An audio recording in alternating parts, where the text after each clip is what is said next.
all week we've discussed dissociative disorders. We've talked about some of the theories behind it. We've talked about the etiology. We talked about the different forms and types of dissociative disorders. And today we're going to talk a little bit about the treatment of dissociative disorders. Right, and the treatments sort of encompass all or most of the treatments that we use typically with most other psychological or mental illnesses. Right. Okay. Right. So this will be a nice review of these theories as they apply to dissociative disorders. Yeah, and what's nice is that, I say nice, but what is hopeful is that many times treatment is effective. Right. The prognosis is pretty good as long as you're in treatment. The concern, of course, is that it takes time. Yeah. And as we go through some of these different forms of treatment, that is going to be an underlying theme that sometimes treatment is going to be labor intensive. Right.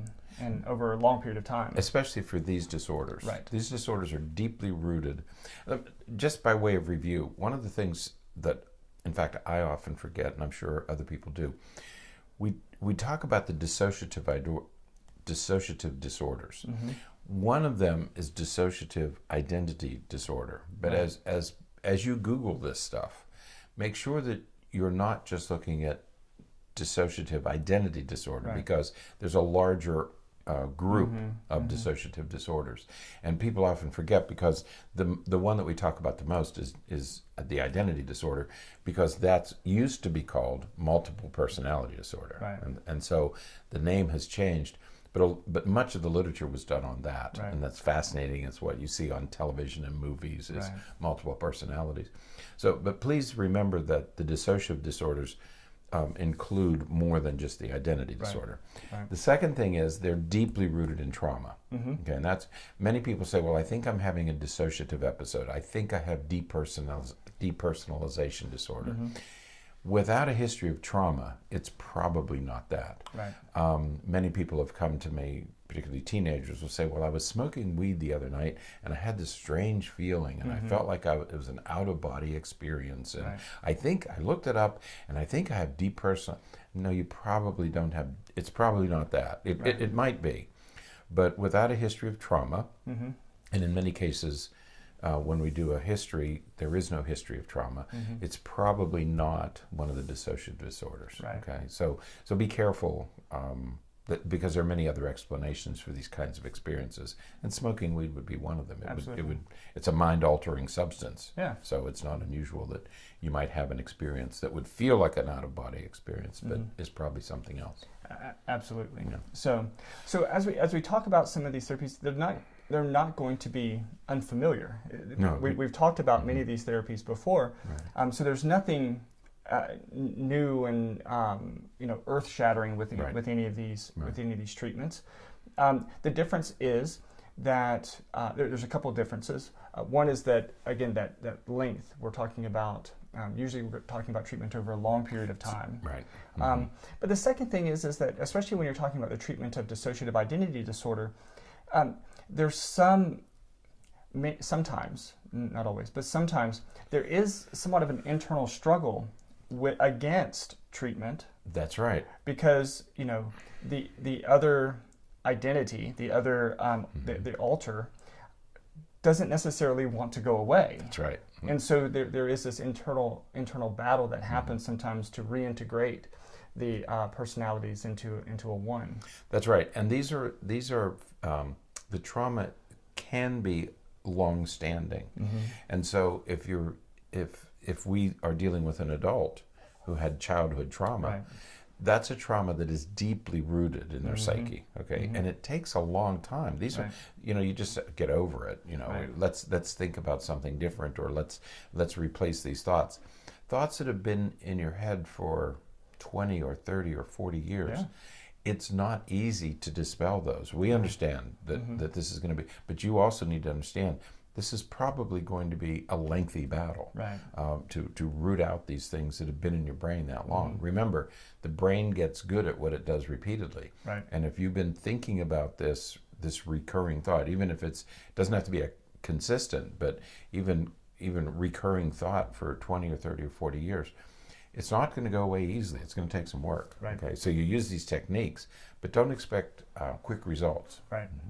So one of the main treatments for dissociative disorders is going to be psychotherapy. Right. And now psychotherapy, of course, is a broad umbrella. And under psychotherapy are a lot of different forms and techniques and strategies. And so within those, we have things like cognitive behavioral therapy and dialectical behavioral therapy and some of those kinds of cognitive-based and also behaviorally influenced treatment approaches. Right. And so the idea here is to look at that relationship between the way that you're feeling and the way you're thinking and the way you're behaving in a way to change some of those underlying emotions and perspectives. Right, you're right.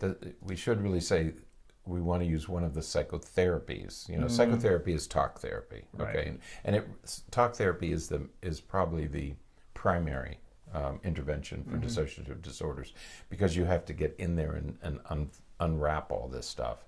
And so it takes some talking through it. But then you have to know which of the psychotherapies you want to use, you know, which approach is most appropriate for this person. And so the clinician needs to have several arrows in the quiver. You know, you might want to use an approach that Adler developed, or Glasser, or Freud, or you don't know until you know the person of which of those psychotherapies is going to be the most useful for this particular person. Right. But probably you're going to begin and spend some time doing these talk therapies. Right. Absolutely. And so because dissociative disorders are so often rooted in trauma, some of the therapies that focus on trauma are really recommended, like, again, dialectical behavioral therapy, the eye movement desensitization and reprocessing, EMDR, is also often recommended for the treatment of dissociative disorders. And there are clinics around the country that, residential clinics, where patients with dissociative identity disorder and dissociative disorders in general can go and stay for a period of time. And this is, again, when the disorder is such that the person is unable to control, any of the switching, and it's really causing significant interference with their daily functioning and everything, and they just need a stable place to stay. They can go to some of these residential facilities. But while they're doing these kinds of treatments. That's right. And the other thing about an intensive program like that, when you're doing things on an outpatient basis, you're in the session for maybe an hour, and then you do a little bit of homework. But then you have these long periods where it's elastic, and so yes, you focus on the trauma, and you start to deal with it, but then you go back to your life for 5 or 6 days, and you sort of drift back to baseline. Whereas when you're in a residential facility and you're getting intensive inpatient treatment, you're working with it every day, and it helps to understand it better and to root it out. You're able to extract all of the stuff that you've been harboring all these years.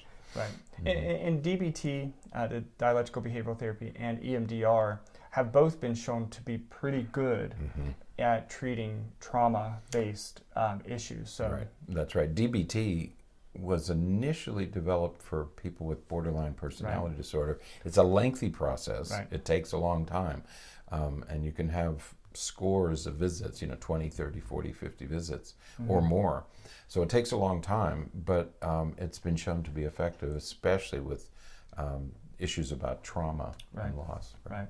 Now, another key component to treatment is family therapy, because the family has to understand and has to be able to appreciate what is happening with the patient, so that they can identify potential triggers for any switching, or anything that could help the patient return some of those memories, if it's a dissociative amnesia, to explore what they're missing from those areas of their life. And this next one, creative. So we have talk therapies, cognitive behavioral therapy, which we use for many disorders, is changing your thinking. Dialectical behavioral therapy, which we just talked about, and EMDR, which is effective for many people. It's not effective with everybody. Other people have tried it and said it didn't really work for me. Other people find it too traumatizing to do that, because you're actually asking the person to dredge up those feelings. And if you do that too quickly or too abruptly, it can re-traumatize the person. So it takes a skilled clinician, somebody who's experienced with EMDR to deal with it. And then you get into a group of 4 other sorts of treatments. The first being creative therapies, art therapy, music therapy. I have to look this up. There was a program about a year ago on one of those early Saturday morning National Public Radio programs about writing with your opposite hand. And when you do, stuff comes out because you are stimulating parts of the brain that you normally don't use, and where these things are stored.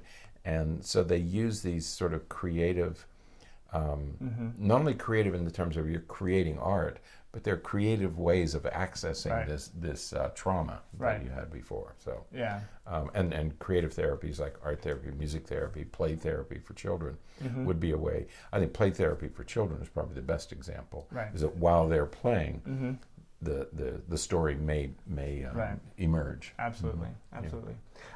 Also, we know because of the relationship between these disorders and trauma, stress is is a key element to all of this. When a person often switches, when we're talking about dissociative identity disorder, the person often may switch to an alter during times of heightened stress. And so a key element to treatment are stress management things like meditation and relaxation techniques to help pull that stress down to decrease the likelihood of any switching from happening. Yeah, I think meditation and relaxation would be useful for 2 reasons. One is it's good for you generally. I mean, most people probably should do more meditation and relaxation. It's something that we typically ignore. We don't spend enough time doing. But the other thing is, in a meditative state, it might allow you to, once again, it might allow these difficult to deal with thoughts and feelings. It may give them an opportunity to emerge in that more relaxed state. Flashes, you have insight. You get an insight that you don't have if you're worried about bills and what you're eating and running and all the other things that we do. So. Absolutely. Yeah, so that's which does take us to the next one, which is clinical hypnosis. Now, I've never used hypnosis, and I don't think I've ever worked with anyone who uses hypnosis clinically. However, hypnosis often does much of the same thing that meditation does, and that is to kind of relax you and put you in this altered state where you're thinking about things a little bit differently, much more relaxed and all. And when you're doing clinical hypnosis, it's sort of like putting a person in a meditative state while you're communicating with them and asking them. And so you have this engagement, this interaction where they're answering questions and some of that stuff while they're in this altered, somewhat meditative type state. And so you're able to explore things while the person is very calm, very relaxed. And so you can explore the effects of some of this trauma and help work to manage some of that stuff while the patient's in a state that they're, it's not going to be as traumatizing, hopefully. We talked about clinical hypnosis a week or so ago in some other contexts, and both of us expressed some skepticism. Would that be the right word? Skepticism. I don't really understand what hypnosis is. I'm not sure that anybody really knows exactly what it is. But there are a couple of things about hypnosis that are important here. One is that hypnosis may just be a relaxation of the brain's inhibitory system, so you're less likely to inhibit, and you're more susceptible to suggestion. Okay, you might do things in this altered state that you wouldn't do normally. We could say the same thing about alcohol or drugs, any kind of substances, where you'll do things because you're in an altered state of consciousness. Okay, so it's probably some suggestibility. You're more susceptible to suggestions. That this is really what you're experiencing. The other thing is, if the person hypnotizing is also a skilled clinician, you don't want some circus performer. I don't mean circus performer. You don't want some nightclub performer hypnotizing you, talking about, and they don't know what to do with the information that you're getting. So if you're going to if you're going to, if you're thinking about being hypnotized, okay, but make sure the person has the clinical skills to deal with whatever arises during and after the session. Okay? Yeah, absolutely. Don't let some nightclub performer hypnotize you, because they're not going to know what to do when you start talking. Exactly. Now, the last piece that we always have to talk about is medication. And it's important to note that there is no medication for dissociative disorders. There are no medications that help to treat that specifically.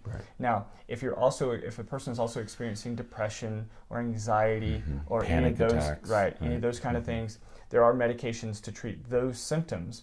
But there's not really any medication specific to dissociative disorders. And we underline symptoms. Right. Medication is going to bring symptomatic relief. Right. And we say the same thing about oppositional defiant disorder or conduct disorder. There are no medications for these. But if a child is also depressed or has ADHD or has anxiety, has something else, you can treat those symptoms. Right. But there's no treatment. For dissociative disorder. There's no medication. It's a little bit like the personality disorders. We don't have medications for those either for the same reason. Right. So our primary treatments are going to be those psychotherapy, talk therapy based treatments like dialectical behavioral, EMDR, cognitive behavioral, a lot of family therapy. And then those creative therapies are really important. I kind of like mindfulness, relaxation, mindfulness, meditation, and the creative therapies. I think that dabbling a little bit in that might also relax, number one, but it relieves, and it allows stuff to emerge that you wouldn't access otherwise. Absolutely. And that's probably worth considering if you're really dealing with this. Probably worth considering. But again, whatever therapy you choose, it takes a skilled clinician. But don't fiddle with amateurs when it comes to dissociative disorder. If you think you really have dissociative disorder, have a thorough diagnosis by a knowledgeable clinician or clinicians, get another opinion. But make sure that whoever's doing the interventions has done this before. Don't let anybody experiment on you. Right. Okay. These are serious issues, and they're not to be. It's not a trifle. So. Absolutely. Get some good experience. Yeah. So, all right. Yes. That's it then for today. Happy Saturday. Is it Saturday today? It is Saturday. I lost track of the days. We're even recording this on Saturday. So, okay. All right. Until next time, stay happy, stay healthy, and forget to be afraid.